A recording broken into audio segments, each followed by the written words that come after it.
Hola, en la lección anterior hemos hablado acerca del teorema de Green y vimos cómo su demostración se reduce a aplicar el teorema de Fubini y el teorema fundamental del cálculo.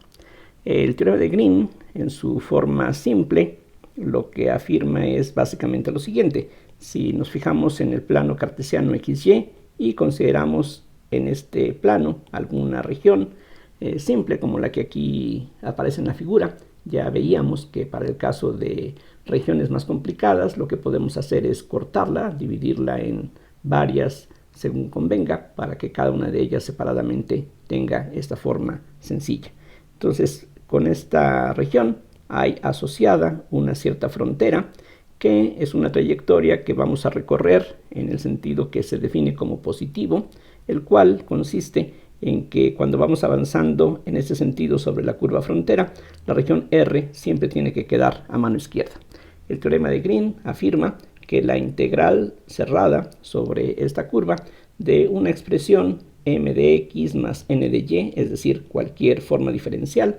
Aquí, como de costumbre, se supone que m y n son funciones bien comportadas, por ejemplo, que tengan derivadas continuas, y entonces esto es lo mismo que la integral sobre r de la diferencia de parciales, y aquí lo que hay que recordar es que primero aparece la derivada con respecto a x del coeficiente de dy, y después, en forma contraria, aparece la derivada con respecto a y del coeficiente de dx. Entonces, esto es lo que nos dice el teorema de Green. Ahora, lo que interesa es expresar este teorema en una forma un tanto distinta, pero que va a ser muy similar a lo que más adelante trataremos como el teorema de Gauss en 3 dimensiones. Entonces, comienzo recordando cómo se define el gradiente de una función. Si tenemos una función de valores escalares, es decir, una función de R2 en R, entonces el gradiente, pensando en 2 dimensiones, ya vimos que se calcularía de esta forma. Es un campo vectorial que tiene como componentes cartesianas a las parciales de esta función con respecto a x y a y. Otra forma de pensar en esta expresión es simplemente como si factorizáramos la f de esta manera, que suena quizá un poquito extraño a primera vista, pero la idea es que esta primera pareja, que forma una especie de vector, aunque esto no es un vector ordinario, tampoco es un campo vectorial, es un vector simbólico, podríamos decir, o mejor, un operador que estaría actuando sobre la función que ponemos a su derecha. Aquí, por ejemplo, no es lo mismo poner esta función f por la derecha de esta pareja que por la izquierda. Esto es simplemente notación y conviene hacerlo así porque de esa manera esto que está a la izquierda de la f lo podemos identificar con la nabla. Ahora, si tenemos un campo vectorial, si f es un campo vectorial en R2, bueno, ya vimos que un campo vectorial así se puede ver como una pareja de funciones de valores reales, mientras que f, aquí recuerden, se denota con esta flecha encima para recordarnos que sus valores son vectoriales. Estas otras f's tienen valores escalares, es decir, si yo evalúo en cualquier punto del dominio cualquiera de estas funciones, el resultado tiene que ser un número real. Entonces podemos definir esto que se conoce como la divergencia de f, que se representa frecuentemente así, como nabla.f, y la idea es que uno puede tratar este producto punto como si fuera un producto ordinario entre la nabla, que es esta pareja, y la f, que es esta pareja, recordando que el producto punto entre vectores de R2 es la primera con la primera más la segunda con la segunda.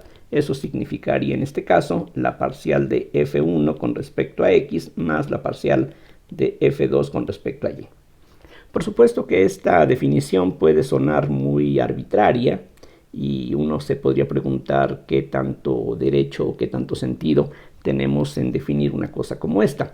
Pero en particular el teorema de Green, que vamos a ver a continuación expresado en términos de esta operación, nos va a dar una buena razón para considerar esta operación definida así. Esto que está aquí escrito se llama la divergencia de f, entonces esto es la divergencia de f, de la misma manera que esto es el gradiente de f minúscula. Entonces son operaciones un tanto similares que involucran a la nabla, pero en formas distintas, actúan aquí sobre objetos diferentes. A veces la divergencia también se abrevia así, como div f, y lo mismo pasa con el gradiente. En algunas ocasiones se abrevia como grad f sin utilizar la nabla, lo cual tiene ciertas ventajas. Entonces noten que esta definición que aquí tenemos, que tiene sentido, es decir, como mencionaba, f1 y f2 son funciones definidas en esta región de valores reales. Tiene sentido derivar cada una de ellas con respecto a x y a y, claro, suponiendo que estas funciones son diferenciables. Y el resultado pues va a tener que ser una función también de valores reales. Y podemos notar que esta combinación de derivadas es un tanto similar a la combinación de derivadas que aparece en el lado derecho del teorema de Green. Entonces lo que podemos hacer es sustituir, en lugar de esta expresión con esta diferencia de parciales, esta suma de parciales. Después de todo, una suma la podemos convertir en una resta y viceversa. Entonces lo que vamos a tener es que la integral sobre r de la divergencia de f de x de y, pues para comenzar, es, de acuerdo con la definición que acabamos de ver, la integral sobre r de la parcial de f1 con respecto a x. Y aquí, para preparar el terreno, lo que voy a hacer es escribir la divergencia como una diferencia de parciales, de esta manera, simplemente para que tenga más parecido con la expresión que aparece en la forma estándar del teorema de Green. Entonces vean que las derivadas están justamente en el orden adecuado, así es de que, de acuerdo con el teorema de Green, esto tiene que ser lo mismo que la integral sobre la curva frontera de menos f2 por dx más f1 por dy. Vean que justamente la función que derivamos con respecto a x es el coeficiente de dy, entonces f1 es el coeficiente de dy, y la función que aparece aquí con el signo menos bajo la parcial con respecto a y es el coeficiente de dx, entonces esto es lo que tendríamos. Bien, ahora esta expresión se puede recordar que se define en términos del vector tangente a la curva, es decir, esto equivale a la integral en el intervalo AB, suponiendo que esta curva está parametrizada por un parámetro que, como de costumbre, podemos llamar t minúscula.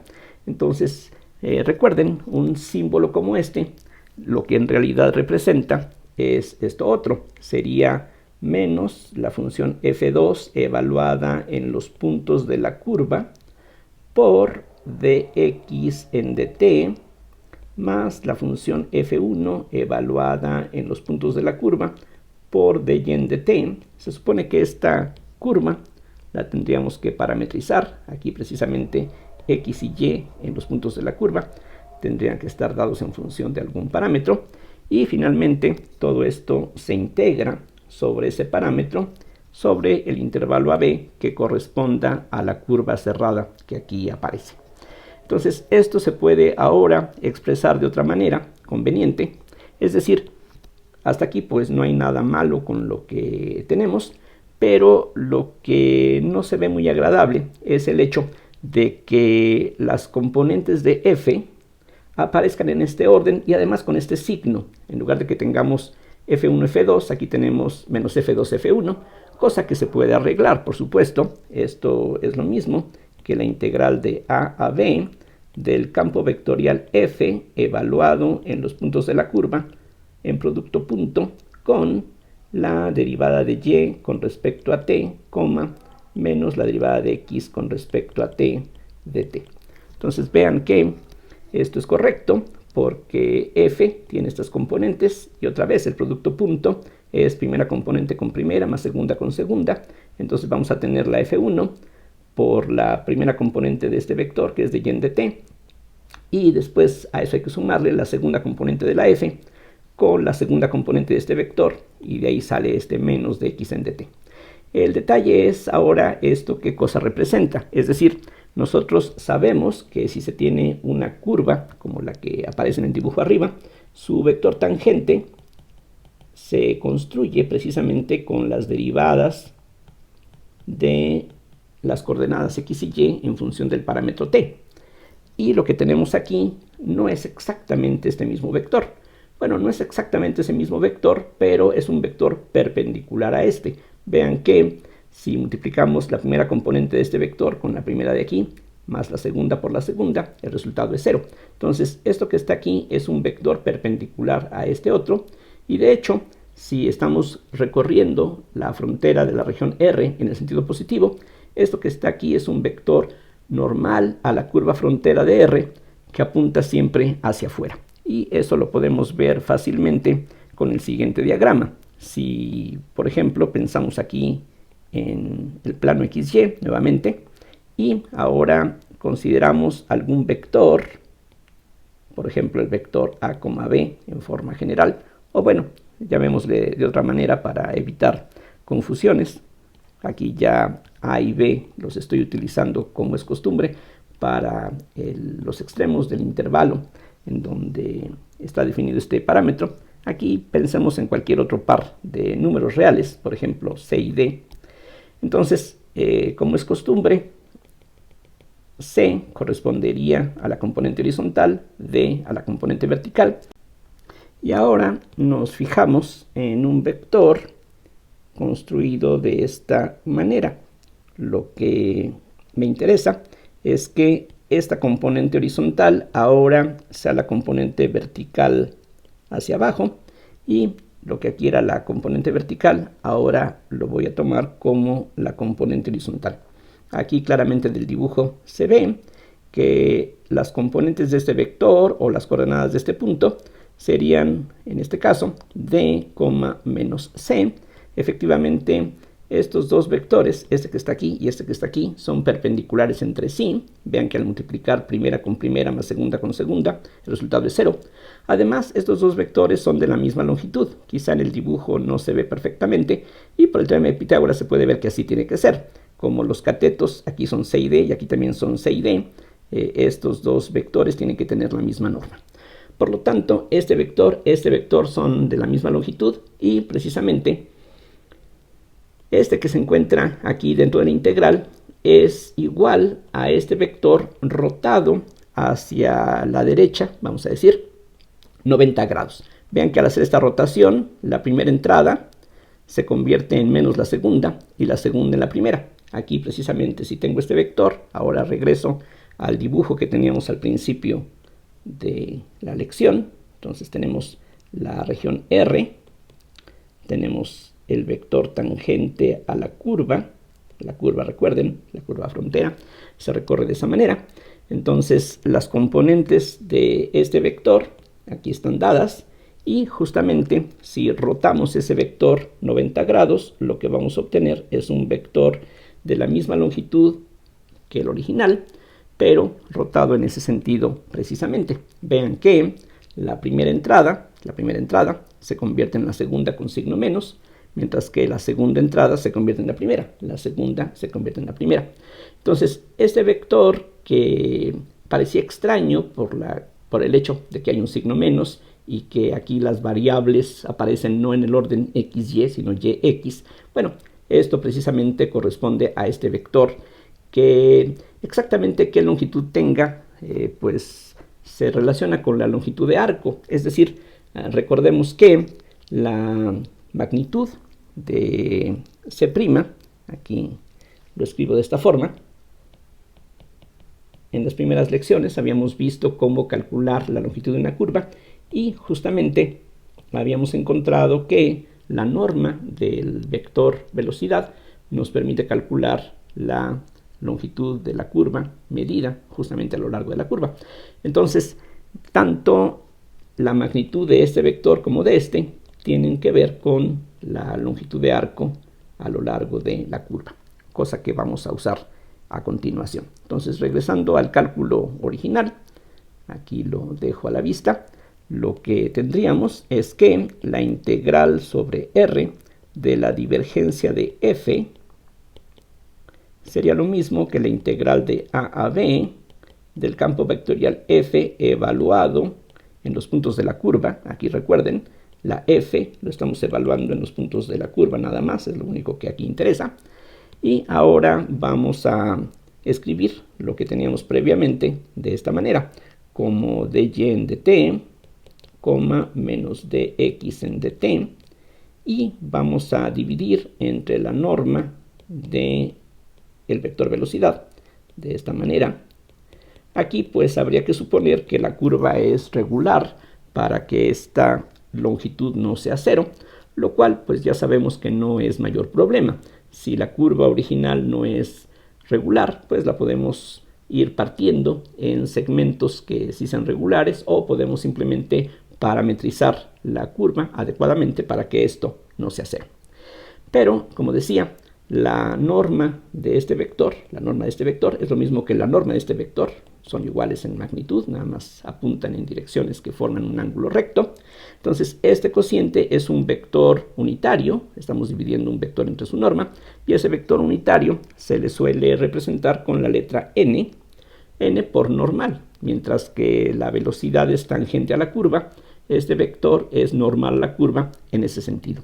Entonces, todo lo que tenemos aquí en la integral se puede expresar ahora como la integral de a a b de f evaluado en los puntos de la curva, punto este vector n.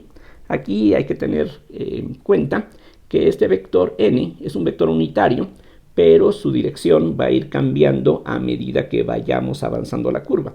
Entonces, precisamente dependiendo del valor de la t, que es el parámetro que estamos usando aquí en la curva, este vector va a ir girando para siempre estar apuntando en la dirección normal hacia afuera. Vean que el hecho de que recorramos la frontera en el sentido positivo equivale a decir que esta n va a apuntar siempre hacia afuera.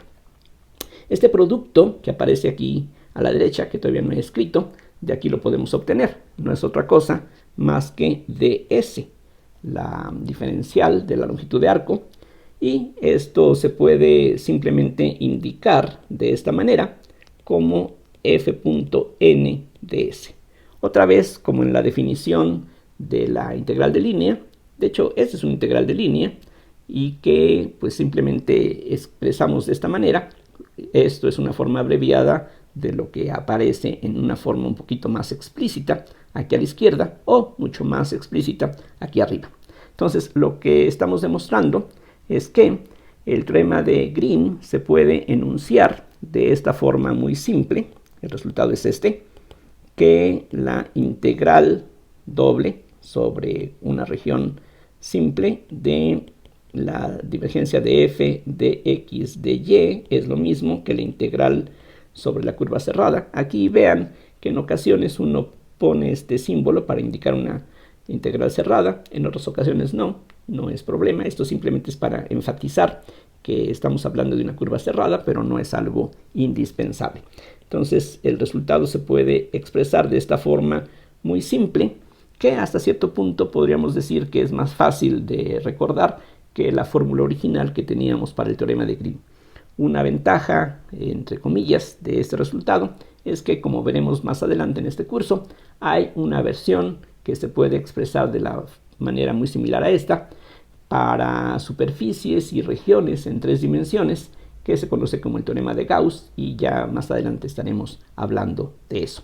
Entonces, esta es otra forma, repito, de expresar el teorema de Green, absolutamente equivalente a la original. Es simplemente cuestión de gusto o cuestión de las aplicaciones que uno quiera hacer para este resultado. Vamos a deducir ahora un resultado muy importante, en donde vamos a basarnos en el teorema de Green para hallar una fórmula que nos va a permitir hacer cambios de variable en integrales dobles. Como ya sabemos, el cambio de variable es uno de los métodos más útiles para calcular integrales, y en el caso de integrales dobles o múltiples en general, los cambios de variable son también extremadamente convenientes para calcular muchas integrales, independientemente del teorema de Fubini que ya vimos. Vamos a ver que las dos cosas se combinan para calcular muchas de las integrales que uno regularmente requiere. Entonces, de lo que se trata es de lo siguiente. Vamos a imaginar, y aquí pongo un diagrama parecido a lo que hemos visto anteriormente. Aquí tenemos el plano XY, tenemos alguna región del plano, que tiene, como ya hemos visto, vamos a suponer, una frontera, una curva que limita a esta región, la cual vamos a imaginar que recorremos en el sentido positivo ya antes definido. Y vamos a imaginar que nos interesa, como veremos más adelante, calcular alguna integral de alguna función f que depende de x y y queremos calcular la integral de esta función sobre esta región. Lo que puede ocurrir es que aún con la ayuda del teorema de Fubini, que nos permite calcular esta integral doble como integrales iteradas, no siempre vamos a tener la posibilidad de hallar funciones primitivas para poder calcular esta integral. Entonces lo que se puede intentar es poner estas variables x y y en términos de otras variables. Entonces aquí voy a agregar otro plano que voy a llamar v, que serían las nuevas variables que vamos a emplear, y vamos a suponer que ponemos x y y como funciones de u y v, de tal forma que la región R va a corresponder, va a ser la imagen de otra región que voy a llamar D mayúscula, D por dominio, y este dominio va a tener una cierta frontera que, por ejemplo, podemos representar con la letra gamma mayúscula, que también se emplea regularmente para representar curvas, que en este caso pues va a ser la frontera de una región. Entonces vamos a suponer, como ya veremos en los ejemplos, que esta región D es enviada a esta región R cuando x y y se escriben en funciones de u y v, en función de esas variables. Entonces aquí lo que tenemos es una cierta transformación. A esta transformación, por ejemplo, vamos a llamarle phi. Lo que hace la phi es tomar algún punto de esta región bidimensional y enviarlo en algún punto de esta región R. La forma que tenga esta función pues es algo que por desgracia no conocemos en general en forma previa a un problema dado, sino que en muchas ocasiones pues tenemos que hacer ensayos para tratar de hallar algún cambio de variable conveniente. Más o menos lo mismo que pasa con las integrales sencillas, donde, bueno, hay algunas reglas que pueden servir en muchas ocasiones, pero en general uno no sabe cuál es el cambio de variable que puede resultar más conveniente para calcular una integral. Aquí el problema, digamos, es que lo que vamos a hacer es no poner una variable en función de otra como hacíamos tradicionalmente en el cálculo elemental, sino que aquí lo que necesitamos es escribir x y y ambas como funciones de u y v. Tanto la x como la y van a ser funciones de las dos nuevas variables u y v, y aquí precisamente lo que queremos saber es cómo calcular a qué equivale esta integral sobre esta región en términos de estas otras nuevas variables que aquí nos interesan. Y para eso, curiosamente, vamos a utilizar el teorema de Green. El primer paso consiste en expresar esta función f como, por ejemplo, la derivada con respecto a x de alguna función n, vamos a llamarle. Simplemente lo que me interesa es que esto tenga una forma parecida a lo que aparece en el teorema de Green. Recuerden, en el teorema de Green tenemos una integral como la que aquí acabo de escribir, menos la parcial de m con respecto a y. Pero para lo que sigue, basta con quedarnos con un solo término. Es decir, es como si en el teorema de Green escogiéramos la m como 0, simplemente para reducir a la mitad la cantidad de términos que vamos a tener que considerar. Cualquier función de x y y siempre se puede escribir como la derivada con respecto a x de alguna otra función.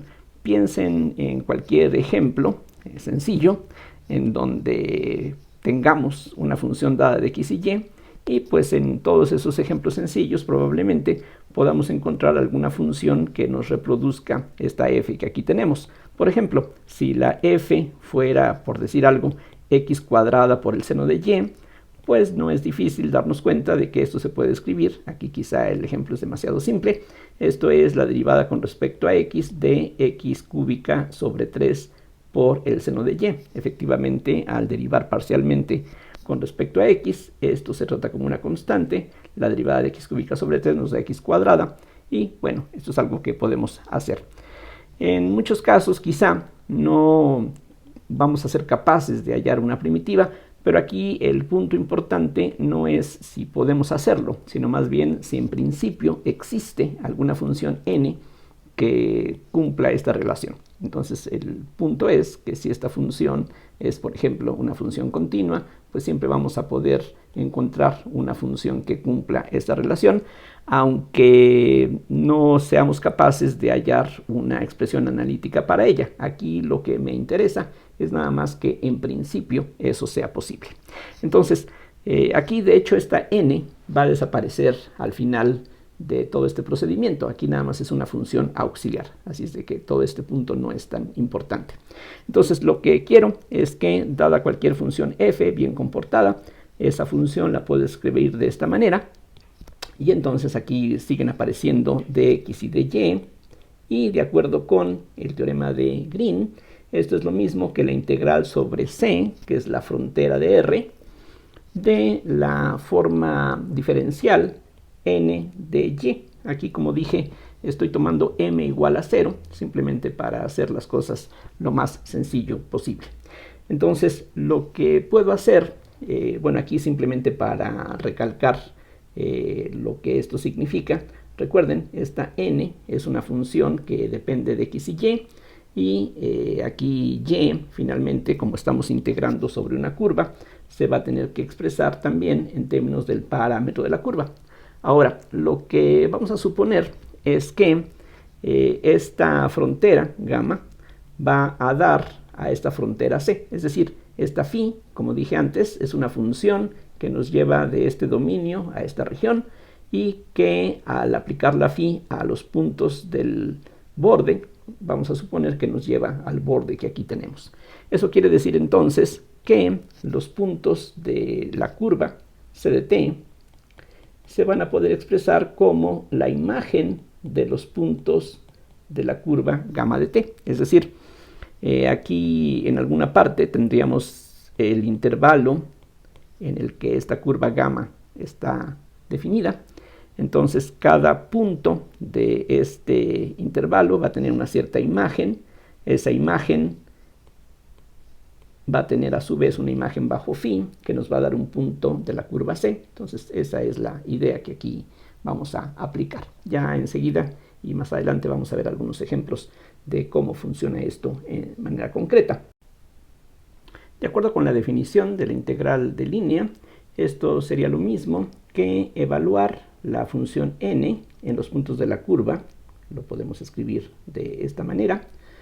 Y lo que faltaría aquí sería derivar y con respecto a t por dt, y la integración iría de a a b. Aquí recuerden, este intervalo AB sobre el cual estamos integrando es donde pertenece el parámetro t, que en forma indirecta pues nos va a llevar a los puntos de esta trayectoria, y ahí precisamente en estos puntos es donde tenemos que evaluar esta función. Como aquí nada más aparece de y, esto es lo único que tendríamos. Pero como decía, lo que este cambio de variables hace es darnos a x y a y en función de u y b a través precisamente de esta función phi. Es decir, dar esta función phi, que es una función de R2 en R2, equivale a dar expresiones para x y y en función de u y b, y por lo tanto, de acuerdo con la regla de la cadena, esto es lo mismo que la integral de a a b de n evaluado en phi de gamma de t, aquí lo pongo de esta forma más explícita, y la derivada de y con respecto a t se puede calcular así, como la parcial de y con respecto a u por la derivada de u con respecto a t, más la parcial de y con respecto a b por la derivada de b con respecto a t por dt. Entonces aquí lo único que estoy haciendo básicamente es calcular esta derivada, tomando en cuenta que la y, lo mismo que la x, tienen que ser funciones de u y b. Uno propone el cambio de variable y de acuerdo con este cambio de variable, esto es lo que tendríamos. Ahora vean que esto último corresponde a una integral de línea que se puede escribir de esta forma, como la integral sobre gamma de la composición de phi seguida de n por la parcial de y con respecto a u por du más la parcial de y con respecto a b por db. Recuerden, cuando tenemos, como aquí, una diferencial en este símbolo, lo que eso significa es una integral elemental, en donde finalmente estamos integrando realmente sobre el parámetro, y en lugar de esa diferencial aparece esta derivada por dt. Aquí estamos haciendo eso mismo, pero ahora en sentido inverso, o podemos ir de aquí para acá. Esta expresión es una forma abreviada de expresar una integral de línea, lo cual significa lo que está puesto aquí a la izquierda. La diferencial de u se sustituye por la derivada de u con respecto a t de t. La diferencial de b se sustituye por la derivada de b con respecto a t por dt. Estas parciales aquí siguen presentes y como estamos integrando sobre esta curva, esta función, que es esta composición, se tiene que evaluar en los puntos de la curva. Entonces esto y esto es exactamente lo mismo.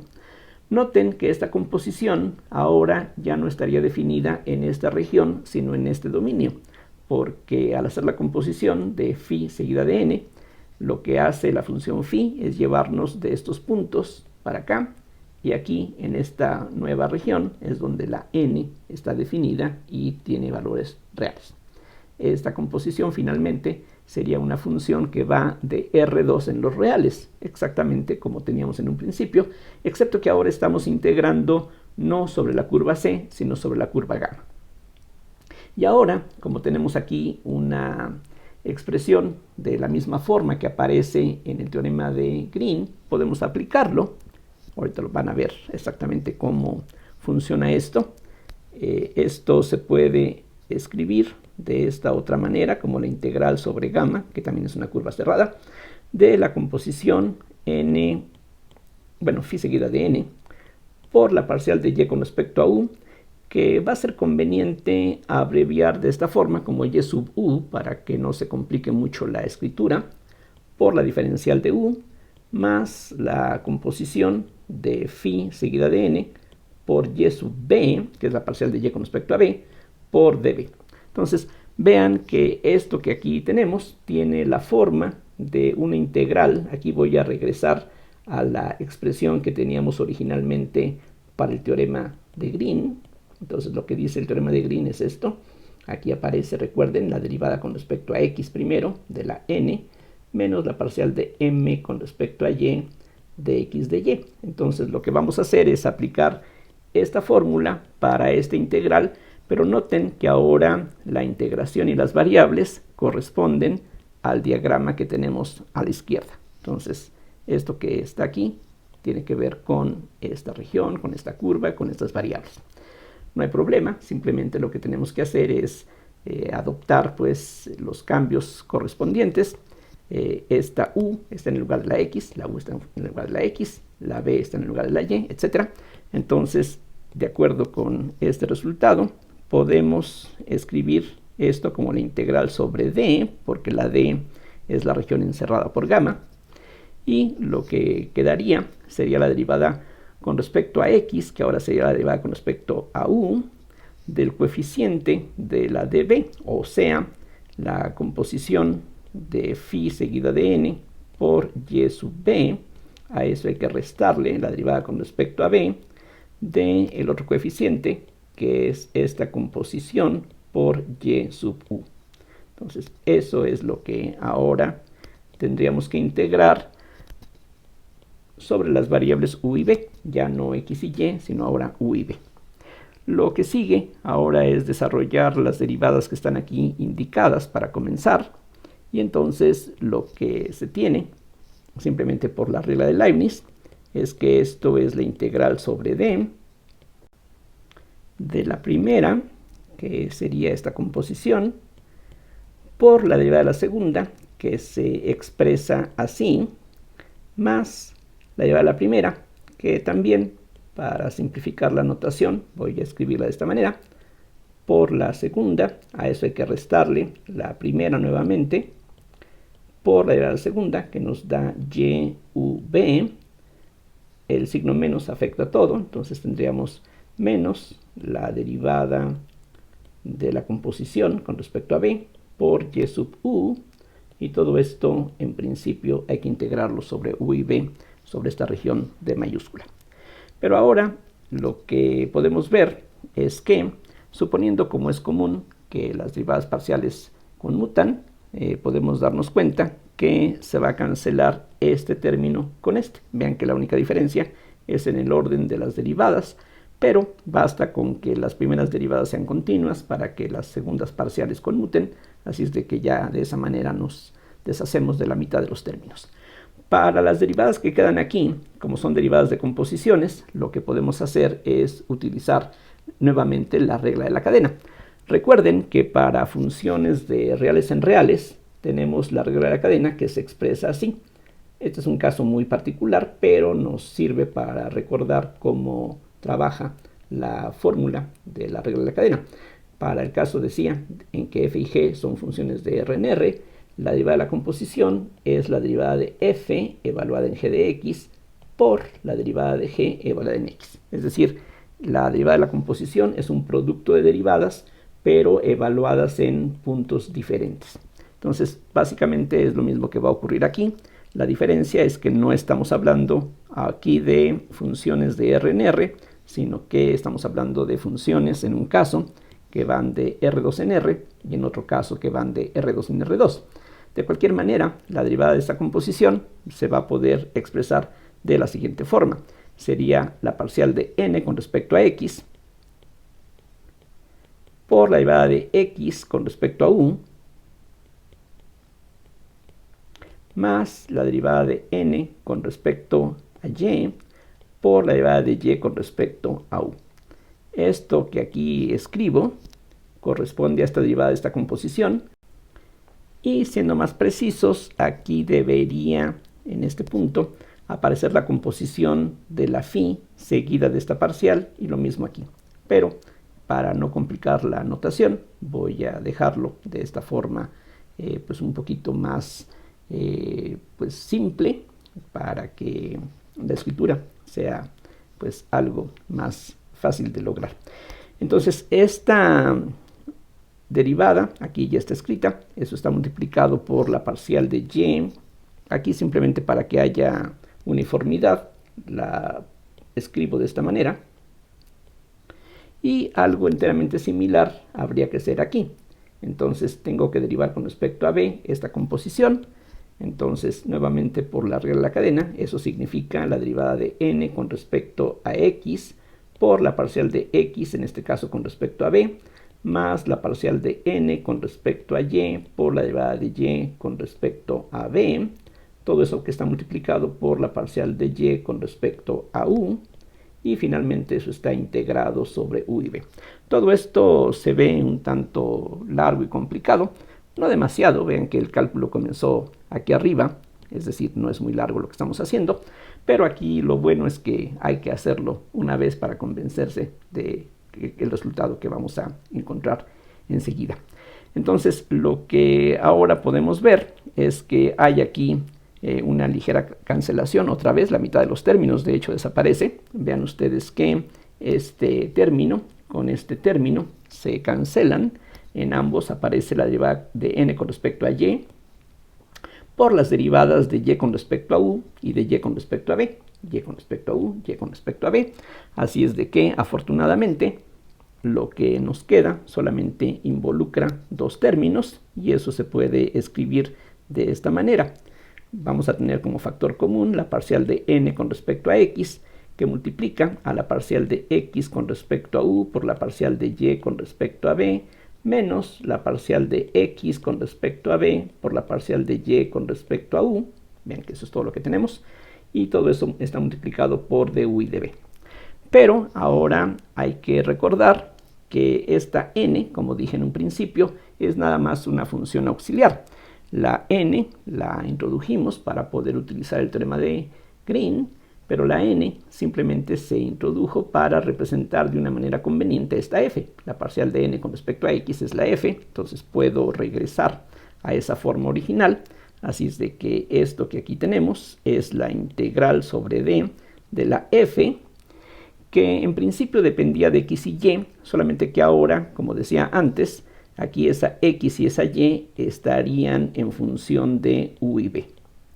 Justamente lo que estamos haciendo, recuerden, es hacer un cambio de variable simultáneo en las dos variables x y y que teníamos aquí en un principio.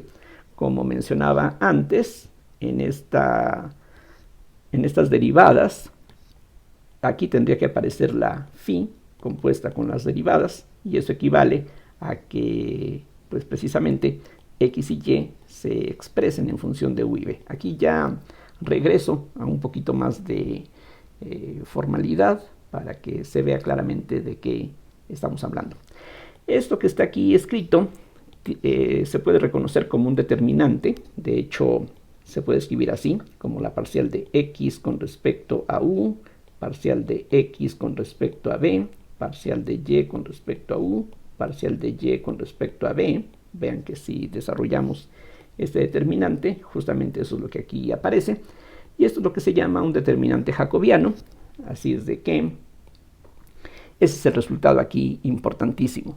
Que si queremos cambiar simultáneamente las variables x y y, en este caso, estamos hablando de integrales dobles solamente, el resultado es que para cualquier función bien comportada, la integral sobre r de esta función equivale a la integral sobre d, donde están las variables u y b, y la única diferencia es que esta f ahora está evaluada con x y y en términos de u y b, pero el producto de x de y se sustituye por el producto de u de b multiplicado por este jacobiano. Este jacobiano se expresa frecuentemente de una manera abreviada, mucho más conveniente, que es esto que voy a escribir enseguida. Esto se escribe así como x de v, y de v, por el jacobiano de xy con respecto a v. Esta notación precisamente corresponde a esto que está aquí escrito. Ahora, hay un pequeño detalle que es importante, que no mencioné, pero ahora lo hago. Recuerden que para que sea válido el teorema de Green, es muy importante que recorramos la curva C en el sentido positivo. Si la recorremos en el sentido contrario, habría un cambio de signo. Entonces, aquí se supone que en un principio, cuando recorríamos la curva C, la estábamos supuestamente recorriendo en el sentido positivo, así es de que los primeros pasos están justificados.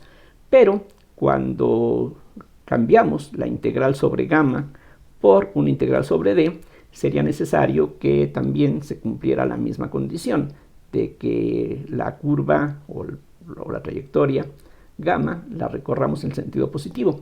Entonces puede ser que esta phi invierta la orientación. La condición, como mencionaba, es que los puntos de la curva del borde fueran a dar a estos puntos de este borde. Sí, pero bien puede ocurrir fácilmente que el sentido se invierta, que si esta curva se recorre en el sentido positivo, esta tenga que recorrerse en el sentido negativo, entonces habría un cambio de signo en ese caso a la hora de aplicar el teorema de Green. Para cubrir las dos posibilidades, es decir, si esta curva y esta curva se recorren en el mismo sentido, todo lo que hicimos es perfectamente válido. Pero si por casualidad ocurriese que los sentidos en el que se recorren las curvas fueran contrarios, entonces habría que agregar un cambio de signo. Bueno, una forma de cubrir las dos posibilidades es simplemente agregando aquí, y aquí lo pongo con otro color, barras de valor absoluto que se van a encargar de corregir el signo que pudiera resultar por el cambio de orientación.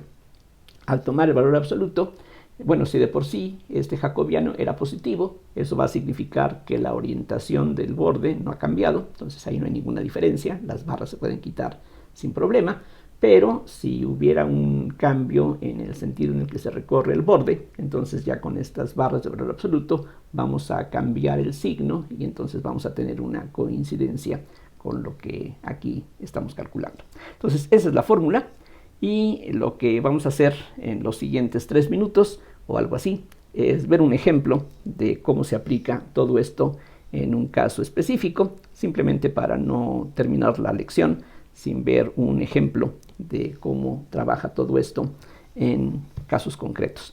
Vamos a ver un ejemplo bastante común. Se trata de calcular la integral sobre r de la función exponencial de x menos y sobre x más y de x de y, donde la región R que nos interesa está limitada por el eje X, el eje Y una recta aquí que tiene como ecuación X más Y igual a 1, por ejemplo. Entonces, esto es una región que tiene una forma triangular y los puntos que son los vértices claramente tendrían coordenadas 1,0, 0,0 y 0,1. Vean que escribir esta integral como una integral iterada no es mayor problema. El problema que aquí podríamos tener sería encontrar las primitivas que se requieren para ir calculando cada una de esas integrales. Pero en este ejemplo, precisamente por eso aquí se está incluyendo, hay un cambio de variable que se ve como algo bastante natural y lo que vamos a hacer es proponer que una nueva variable u sea x menos y una nueva variable b sea x más y. Vean que con esos cambios esta expresión se ve enormemente simplificada. Entonces, ¿qué es lo que tenemos que hacer? Bueno, muy fácil. Todo lo que necesitamos es expresar x y y en función de u y b. Eso es sencillo. Aquí va a quedar entonces la exponencial de b sobre u. Pero también necesitamos calcular el jacobiano. Y el jacobiano, en este caso, pues se calcula muy fácilmente. El jacobiano de xy con respecto a v sería, tal como se ve aquí arriba, la parcial de x con respecto a u. Para eso lo que podemos hacer es dos cosas: despejar la x y la y, o utilizar el hecho de que el jacobiano de x y y con respecto a u y b es el inverso del jacobiano de u y b con respecto a x y y. Entonces, bueno, aquí para no tener que utilizar propiedades que no estamos demostrando en este momento, es fácil ver que la x sería un medio de u más b, mientras que la y es un medio de b menos u. Entonces, con esas expresiones resulta muy fácil calcular las derivadas que aquí se necesitan. La parcial de x con respecto a u, la parcial de x con respecto a u es un medio. La parcial de x con respecto a b es un medio también. La parcial de y con respecto a u es menos un medio. Y la parcial de y con respecto a b es más un medio. El resultado entonces es un cuarto más un cuarto, o sea, un medio. Y ustedes pueden confirmar que este resultado, que en este caso particular es una constante, en general no tendría por qué ser así, esto podría ser una función de u y b, pero en este caso es una constante.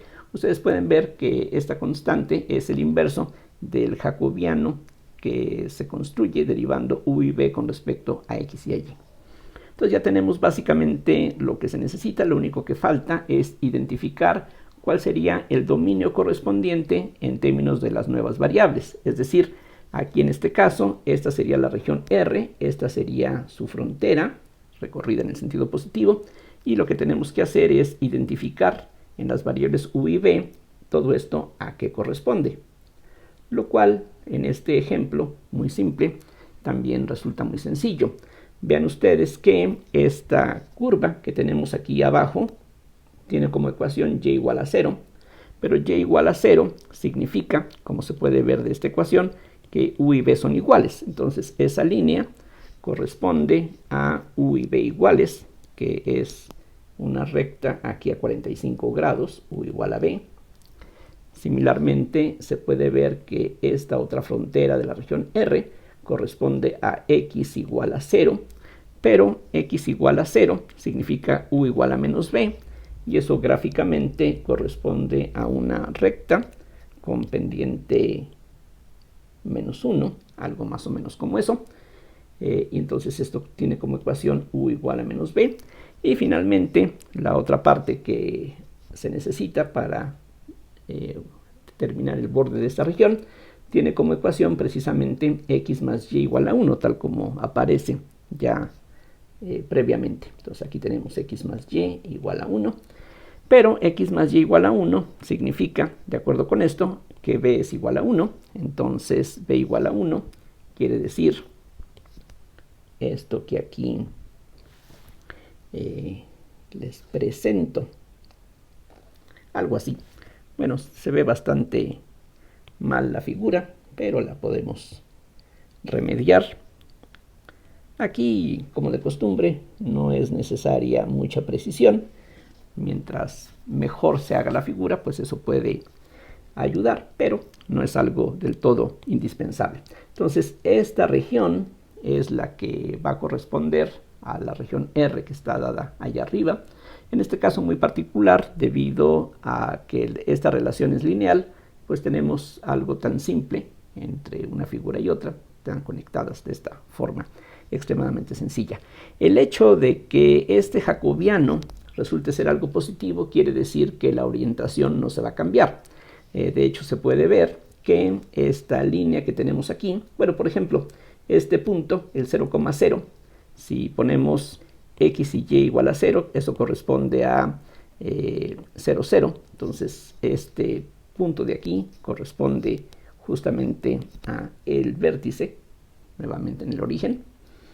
Este que está aquí, el punto 1, 0, si la x vale 1 y la y vale 0, aquí se puede ver de estas fórmulas que con 1, 0, u y b son 1, 1, entonces corresponde a este punto que tenemos aquí. Entonces, de esa manera, este primer tramo, donde vamos del origen al punto 1, 0, corresponde a este primer tramo que se recorre en esa dirección. Esta otra recta, ya vimos que corresponde a b igual a 1, entonces iríamos en esta dirección. Vean ustedes que a medida que la y va creciendo en esta recta, la u va decreciendo. Vean que, bueno, aquí se puede simplemente observar estas expresiones para darse cuenta de que eso pasa. En este punto, que tiene coordenadas x igual a 0 y y igual a 1, si la x vale 0 y la y vale 1, lo que nos queda es menos 1, 1, que es el punto que se encuentra aquí. Menos 1 a la izquierda, 1 para arriba. Entonces, este vértice corresponde a este. Entonces, efectivamente, vamos en esa dirección. Y finalmente regresamos al origen por este lado. Entonces, el hecho de que el jacobiano sea positivo equivale a que la orientación de la curva frontera no cambió.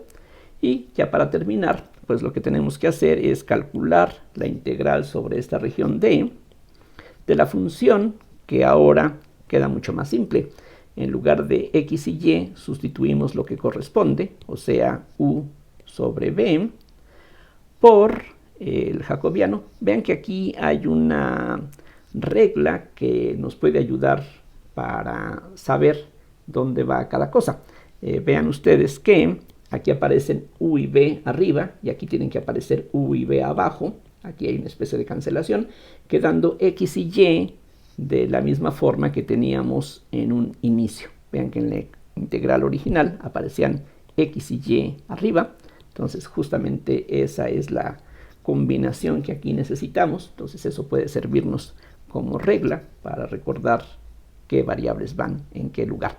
Entonces, en lugar de dx de y, necesitamos el jacobiano de x y y con respecto a u y b, que es un medio, por du de b. Y ahora sí, esta integral la podemos calcular mediante el teorema de Fubini.